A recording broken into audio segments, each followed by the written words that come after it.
crazy. Crazy, why? Kasi, hindi, pag feeling ko pag too much feeling ko, pag crazy lagi yung isa. Crazy lagi yung isa. Ikaw, how would you choose your love to be like? Crazy or beautiful? Crazy din. Why? Parang kung wala naman kasing perfect na relationship na lahat. Puro smooth flowing lang, ganyan. Feeling ko kasi pag may konting craziness, may konting, may konting thrill na. Sa lahat ng relationship, hindi lang sa couples, pero sa magkakaibigan na diba, gusto mo parate may thrill, andun yan.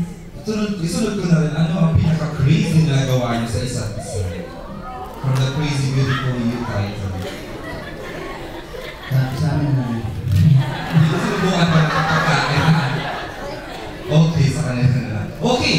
Tita Atan, we're listening. Sorry for that. Alam mo, Gabi, ang dami nakapansin. Iba-iba na kayo kayo sa last prize na